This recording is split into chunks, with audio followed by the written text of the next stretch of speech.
Hello students, I welcome you all to university of entrance. आज हम लोग start करेंगे एक नया chapter, crisis of democratic order. ये चैप्टर 6 है आपकी बुक का और ये लेक्चर पार्ट 1 है इस पूरी सीरीज का। नियर अबाउट 4 to 5 लेक्चर्स में हम लोग इस चैप्टर को कंप्लीट करेंगे। तो इस चैप्टर में हम लोग देखेंगे क्या, इस चैप्टर में हम लोग देखेंगे कि कैसे जो इमरजेंसी इम्पोज की जाती है हमारी कंट्री के ऊपर, उसके बाद ये इमरजेंसी किन रीजंस की वजह से इम्पोज की जाती है। इट मीन्स गवर्नमेंट के क्या आर्गुमेंट्स थे, साथ ही में इस इमरजेंसी को इम्पोज करने के बाद कंट्री की पॉलिटी में, इकोनॉमी में और जुडिशरी में क्या क्या चेंजेस आए। और हम यहाँ पर देखेंगे कि जो प्रोटेस्ट है, जो पब्लिक प्रोटेस्ट है, इसकी क्या पावर होती है इन दी डेमोक्रेसी। तो यहाँ पर हम देखते हैं कि अपने इस चैप्टर को हम किन किन क्वेश्चंस के अंदर डिवाइड कर सकते हैं। तो सबसे पहला जो क्वेश्चन हमारे सामने है वो है कि इमरजेंसी इम्पोज क्यों की गई थी और क्या ये नेसेसरी, इट मीन ज़रूरी थी या नहीं थी। ठीक है, तो ये हमारे सामने हमारा पहला क्वेश्चन है। उसके बाद हम देखेंगे कि जब इमरजेंसी, हम लोग यहाँ पर कह तो दिया हमने कि इमरजेंसी इम्पोज हो गई है, बट इसका मतलब क्या है, इसकी इफेक्ट क्या पड़े सोसाइटी के अंदर। तो ये क्वेश्चन लोग यहाँ पर डील करेंगे। उसके बाद हम लोग देखेंगे कि जब ये इमरजेंसी को इम्पोज कर दिया गया तो इसका कॉन्सिक्वेंस क्या हुआ। इट मीन्स इसने कैसे इफेक्ट किया इंडिया की पार्टी पॉलिटिक्स को, या फिर हम कहें इंडिया के कॉन्स्टिट्यूशनल डेवलपमेंट को, या फिर हम कहें इंडिया के एग्जीक्यूटिव और जुडिशरी के रिलेशंस को। और हम यहाँ पर देखेंगे कि इमरजेंसी के इम्पोजिशन से या फिर इसके जो कॉन्सिक्वेंसेस निकल करके आए, इसके जो रिपरकशंस हुए, इससे हमारी इंडियन डेमोक्रेसी कैसे मैच्योर हुई, कैसे ये आगे बढ़ी, कैसे ये इवॉल्व हुई। तो जो सबसे पहला सब टॉपिक है वो हमारा क्या है, बैकग्राउंड टू दी इमरजेंसी। ठीक है, तो ये इमरजेंसी का बैकग्राउंड क्या है, इट मीन्स किन रीजंस के चलते इमरजेंसी को इम्पोज किया गया। तो इसको डील करने से पहले अगर हम थोड़ा अपने प्रीवियस चैप्टर का एक ओवरव्यू ले लें तो ज़रा अच्छा रहेगा। तो उसमें हमने क्या देखा था कि कैसे यहाँ पर जवाहरलाल नेहरू जी के डेथ के बाद यहाँ पर एक वैक्यूम क्रिएट होता है, फिर लाल बहादुर शास्त्री जी आते हैं, उसके बाद हमने देखा था कि इंदिरा गांधी जी आती हैं और इंदिरा गांधी जी को कंसिडर किया जाता था कि ये बहुत ज़्यादा एक हार्ड लीडर नहीं होंगी, ये एक लीनियंट लीडर होंगी। बट फिर हमने देखा कि कैसे इन्होंने अपनी आइडेंटिटी को कांग्रेस पार्टी की आइडेंटिटी से भी बड़ा बनाया। इनके क्या मुद्दे थे, कुछ सोशलिस्ट इनके कुछ यहाँ पर टॉपिक्स थे। और फिर हमने देखा कि कैसे प्रेसिडेंशियल इलेक्शंस को लेकर के स्प्लिट होता है कांग्रेस पार्टी के अंदर, और सिंडिकेट और दूसरा पार्ट हमारा कांग्रेस का जो था, जो इंदिरा गांधी जी के द्वारा सपोर्ट किया जा रहा था, वो दोनों अलग हो जाते हैं। उसके बाद हमने देखा था कि कैसे 1971 में जो इलेक्शंस होते हैं उसमें इंदिरा गांधी जी की विक्ट्री होती है। तो उसके बाद का हमारा भी ये चैप्टर है। तो इससे हमें क्या क्रक्स मिल रहा है कि कंट्री के अंदर एक ऐसी सिचुएशन थी जहां पर after the Bangladesh war Indira Gandhi ji बहुत ही अथॉरिटेटिव हो चुकी थी। इट मीन्स उनके पास इमेंस पावर थी और वो खुद ही चेहरा थी कांग्रेस पार्टी का। तो इसका ये भी मतलब है कि कहीं ना कहीं इंदिरा गांधी जी के हाथ में बहुत ज़्यादा पावर थी और वो कुछ भी डिसीजंस ले सकती थी, और यही पावर अल्टीमेटली कल्बिनेट होती है इमरजेंसी के इम्पोजिशन के पीछे। ठीक है, तो हमने क्या देखा कि इंदिरा गांधी जी की जो पॉलिटिक्स थी, इसकी वजह से क्या हुआ, जो पार्टी के अंदर का कंपटीशन था, या फिर हम कहें जो पूरे कंट्री के अंदर ही पॉलिटिक्स थी, वो कैसी हो गई, बहुत ही बिटर हो गई और बहुत ही पोलराइज्ड हो गई। पोलराइज्ड क्यों हो गई, क्योंकि फॉल ऑफ कांग्रेस सिस्टम हुआ था। कांग्रेस सिस्टम में क्या था, अलग अलग आइडियोलॉजी, थॉट प्रोसेस के लोगों को जगह दी जाती थी, डिबेट्स एंड डिस्कशंस होते थे, और वहां पर क्या था, कांग्रेस ऑर्गेनाइजेशन की तरह काम करती थी। बट ये सारी चीजें अब नहीं थी। अब क्या था, अब सिर्फ एक आदमी ही डिसीजन ले रहा था। वो कौन था, वो थी इंदिरा गांधी जी। इसी पीरियड में हमें देखने को मिला कि गवर्नमेंट और जुडिशरी के बीच में भी टेंशन्स क्रिएट होती हैं। टेंशन्स मतलब कुछ पॉइंट्स को लेकर के यहाँ पर इनकी सहमति नहीं थी, कॉमन पॉइंट पर, ये कॉमन ग्राउंड पर अराइव नहीं हो पा रहे थे। और हमने देखा कि कैसे जो कुछ डिसीजंस थे यहाँ पर पार्टी के या फिर कांग्रेस पार्टी के, गवर्नमेंट के, उसको यहाँ पर सुप्रीम कोर्ट ने डिनाई किया, उसको वहाँ पर स्क्वैश किया। और क्वैश करने के बाद फिर हमने देखा कि कैसे उसके अगेंस्ट में पार्लियामेंट लॉ पास करती है। तो ये सारी यहाँ पर प्रोसेस चला।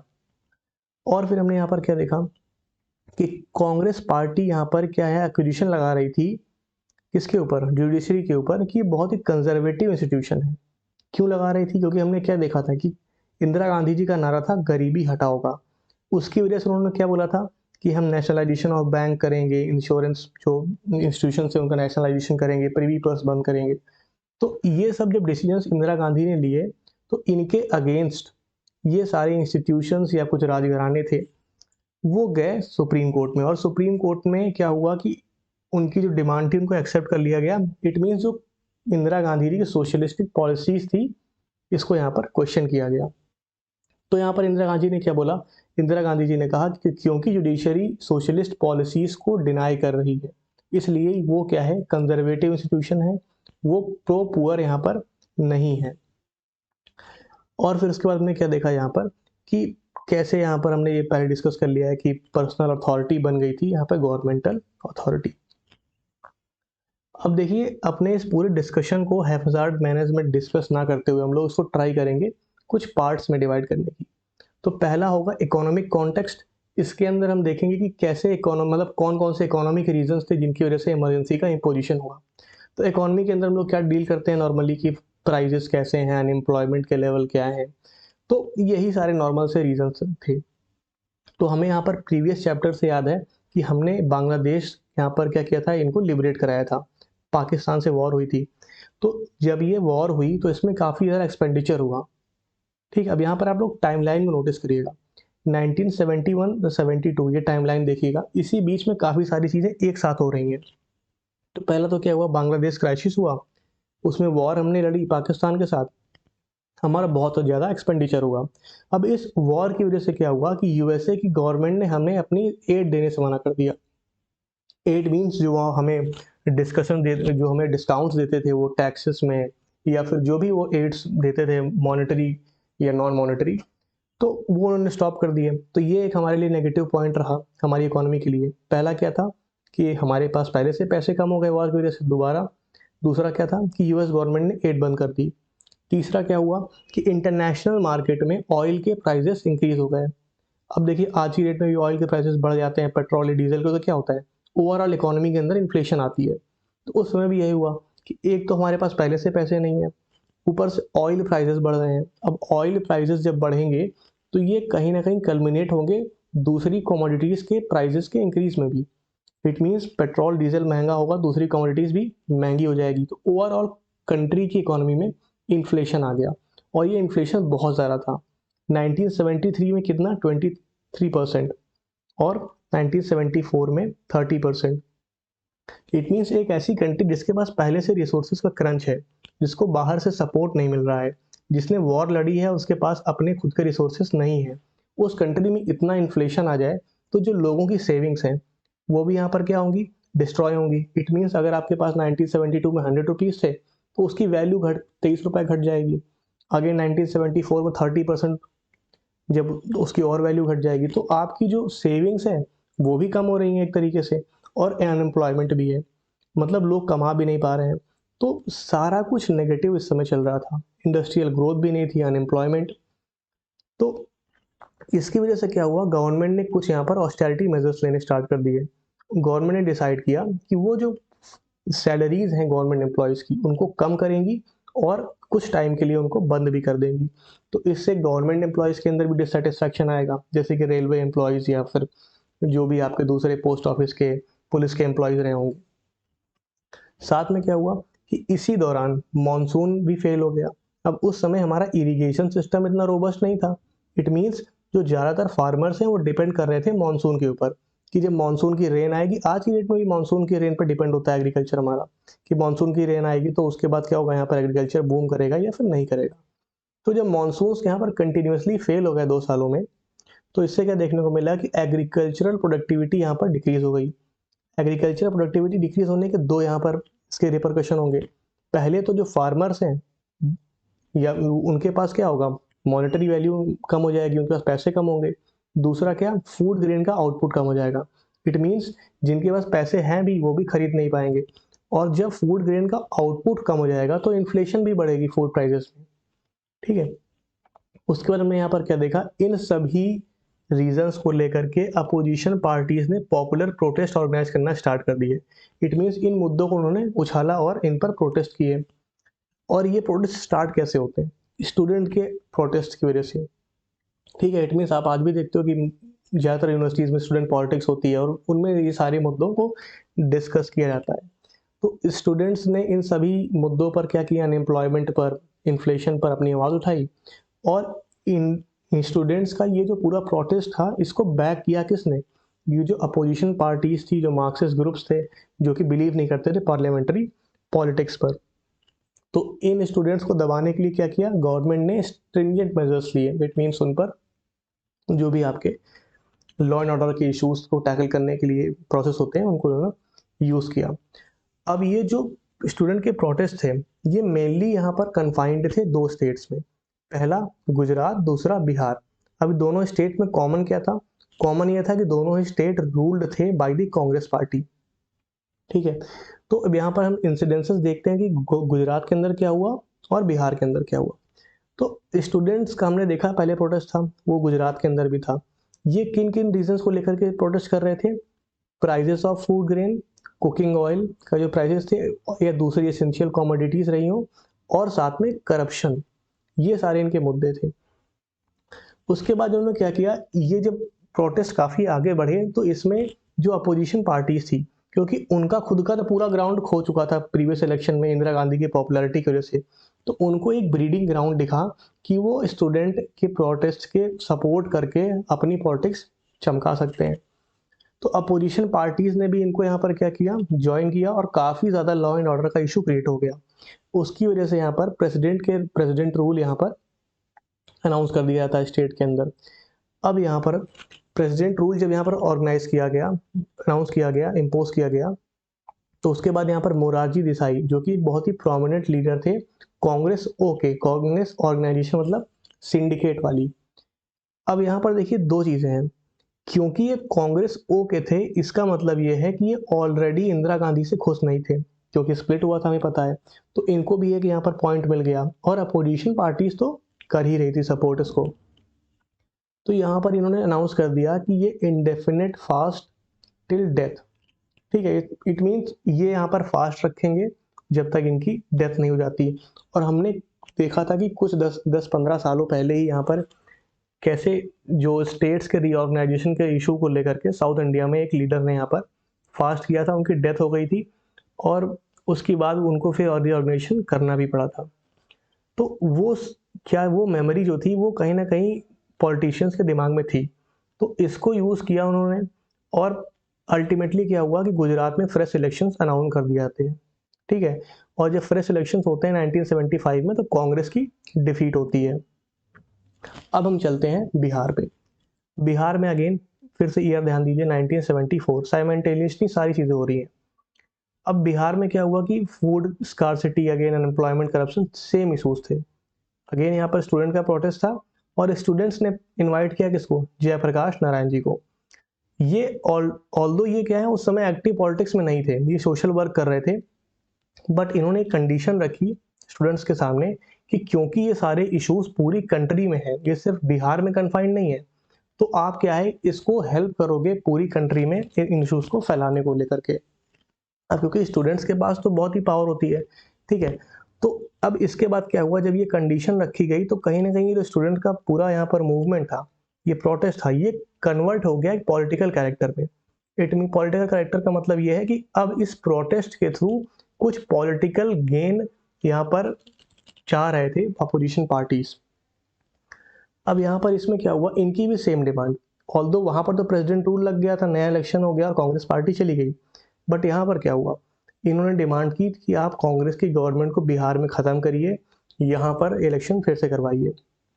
इसको लेकर के यहाँ पर डिमांड थी, बट ये चीज़ यहाँ पर एक्सेप्ट नहीं की गई। इसके अगेंस्ट में बंद यहाँ पर किए जाते हैं, ठीक है, लॉकडाउन्स वगैरह होते हैं, घेराव और स्ट्राइक्स वगैरह, ये जो नॉर्मल प्रोटेस्ट के मेजर्स होते हैं, तरीके होते हैं, उनको अडॉप्ट किया यहाँ पर स्टूडेंट्स ने और अपोजिशन पॉलिटिकल पार्टीज ने।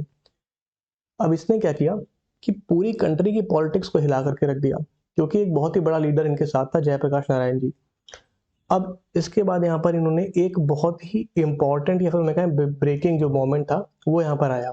वो क्या था कि जयप्रकाश नारायण जी ने यहाँ पर, या फिर इन्होंने बोला कि आप सभी जो एम्प्लॉयज़ हैं, गवर्नमेंट एम्प्लॉयज़ हैं, आप भी गवर्नमेंट के साथ में आइए। तो यहाँ पर इन्होंने अनाउंस करवाया रेलवेज का एक नेशन वाइड स्ट्राइक। अब रेलवेज जो उस समय कंट्री के लिए आज भी देखिए ये लाइफलाइन है इस कंट्री की।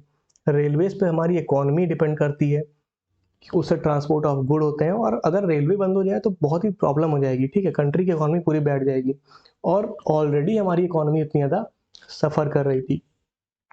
अब इसमें रेलवे के एम्प्लॉयज़ का भी ये हित था, क्योंकि रेलवे के एम्प्लॉयज़ की जो यहाँ पर सैलरीज थी उसको गवर्नमेंट ने ऑलरेडी फ्रोज कर दिया था, तो ये इसलिए रेलवे के एम्प्लॉयज़ ने इसको ज्वाइन किया। उसके बाद 1975 में देखने को मिलता है कि आज दिन तक का सबसे बड़ा जो पॉलिटिकल रैली ऑर्गेनाइज करवाया गया 1975 में जेपी जी के द्वारा।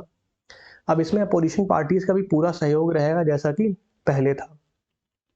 अब क्योंकि इसमें कुछ ऐसे लीडर्स आ चुके थे जो कि मोरारजी देसाई जैसे जी, और अपोजिशन पार्टीज जिनके पास खुद की कोई पॉलिटिकल एफ्लुएंस या उनके पास खुद का पॉलिटिकल कैरेक्टर बचा ही नहीं था ज़्यादा, अब इस पूरे प्रोटेस्ट के थ्रू अपनी पॉलिटिक्स चमका रहे थे। तो यहाँ पर इंदिरा गांधी जी को लगा, या फिर जो कुछ पॉलिटिकल एनालिस्ट थे उनको, उनका कहना है कि ये जो गुजरात और बिहार के एजिटेशन थे ये एंटी कांग्रेस ज़्यादा थे और एंटी स्टेट गवर्नमेंट कम थे। इन दोनों में डिफरेंस क्या है? एंटी कांग्रेस का मतलब ये है कि आप सिर्फ यहाँ पर अपनी पॉलिटिकल पावर को इंक्रीज करना चाह रहे हैं, आपको मतलब नहीं इशूज़ को लेकर के, आप सिर्फ वहाँ पर गवर्नमेंट फॉर्म करना चाह रहे हैं। और एंटी स्टेट गवर्नमेंट का मतलब यहाँ पर यह है कि आप जो स्टेट का पूरा सेटअप है, जो करप्शन है, इट मीन्स आप इश्यूज़ को लेकर के यहाँ पर प्रॉब्लम में है। आप एक पार्टी को सिर्फ क्रिटिसाइज करना है इसलिए आप क्रिटिसाइज नहीं कर रहे हो, बट वो दूसरी पार्टी है इसलिए आप उसको क्रिटिसाइज कर रहे हो। तो ये यहाँ पर इशू है। तो ये यहाँ पर लगा इंदिरा गांधी जी को कि ये जो है अपोज किया जा रहा है, मतलब ये क्या है, उनको लगा कि इंदिरा गांधी को कि पर्सनल उनका अपोजिशन है, ना कि उनकी पॉलिटिक्स का अपोजिशन है। तो ये यहाँ पर हमारे अंदर इकोनॉमी के हाल थे। अब हम देखते हैं यहाँ पर कि जुडिशरी के साथ क्या प्रॉब्लम आई। तो जुडिशरी के साथ प्रॉब्लम ये आएगी कि हमने यहाँ पर क्या देखा था कि इंदिरा गांधी जी कंटिन्यूसली सोशलिस्ट मेजर्स ले रही थी, जहाँ पर नेशनलाइजेशन वगैरह, स्टॉपेज ऑफ प्रिवी पर्स हो रहा था, ठीक है, लैंड सीलिंग वगैरह। अब लैंड सीलिंग करने के लिए आपको कहीं ना कहीं राइट टू प्रॉपर्टी को यहाँ पर हटाना पड़ेगा, बट राइट टू प्रॉपर्टी क्या था उस समय? फंडामेंटल राइट था। तो यहाँ पर इंदिरा गांधी जी ने यहाँ पर क्या किया, इसको हटा दिया। इसको लेकर के कोर्ट चले गए लोग। कोर्ट ने क्या बोला कि आप फंडामेंटल राइट है ये, और आप इसको यहाँ पर टच नहीं कर सकते हो। तो पहला कंटेंशन तो ये हुआ जुडिशरी और एग्जीक्यूटिव के बीच में। दूसरा यहाँ पर क्या हुआ कि राइट टू प्रॉपर्टी को भी आप नहीं कर सकते हो, ऑब्वियसली सेम इश्यूज थे। तीसरे में क्या हुआ, जब यहाँ पर पार्लियामेंट में अमेंडमेंट कर दिया कॉन्स्टिट्यूशन में कि आप फंडामेंटल राइट को इफेक्ट में लाने के लिए जो डायरेक्टिव प्रिंसिपल्स हैं, सॉरी, यहाँ पर जो डायरेक्टिव प्रिंसिपल्स को इफेक्ट में लाने के लिए जो फंडामेंटल राइट्स हैं उनको आप अमेंड कर सकते हो। ऐसा क्यों? क्योंकि फंडामेंटल जो हमारे यहाँ पर राइट्स हैं उसमें राइट टू प्रॉपर्टी था, और डायरेक्टिव प्रिंसिपल्स क्या बात करते हैं कि वो सोशलिस्ट होते हैं थोड़े, ठीक है, थोड़े क्या, वो सोशलिस्ट इन नेचर ही होते हैं। उसमें इक्वालिटी की बात की जाती है, इक्वल डिस्ट्रीब्यूशन ऑफ प्रॉपर्टी है, सबको हेल्प का आर्टिकल 41 है, पॉप जो यहाँ पर लोग हैं जो डाउन टू अर्थ सोसाइटी है उनके वेलफेयर की बात की जाती है। तो ये सारी चीज़ें हैं उसमें, और इसको लेकर के अगेन यहाँ पर जब पार्लियामेंट ने अमेंडमेंट किया तो जो सुप्रीम कोर्ट ने इसको रिजेक्ट कर दिया। अब ये जो रिजेक्ट किया गया, इसी को कल्मिनेशन में यहाँ पर देखा गया केशवानंद भारती केस में। ये पूरा 3 इशू यहाँ पर आया कि फंडामेंटल राइट आप नहीं कर्टेल कर सकते हो, राइट टू प्रॉपर्टी वाला नहीं कर सकते हो, और जो डीपीएसपीज हैं उनको आप यहाँ पर इम्प्लीमेंट करने के लिए एफआर को यहाँ पर आप नहीं, मतलब उसको पीछे नहीं रख सकते हो। तो ये यहाँ पर क्वेश्चन आया केशवानंद भारती केस में, ठीक है। तो केशवानंद भारती केस में ये डिसाइड हुआ कि आप फंडामेंटल राइट्स को यहाँ पर चेंज कर सकते हो, इसमीन आप इनको अमेंड कर सकते हो, बट एक यहाँ पर कंडीशन है कि एक बेसिक फीचर होता है कॉन्स्टिट्यूशन का, ठीक है, इस बेसिक फीचर को यहाँ पर आप इफेक्ट नहीं करोगे। तो इससे कहीं ना कहीं एक आप कह सकते हो कि थोड़ा बहुत चीज़ें डाइल्यूट हुई और ये प्रॉब्लम जो है कम हुई। बट अगेन इसके बाद क्या हुआ, 2 चीज़ें यहाँ पर होती हैं।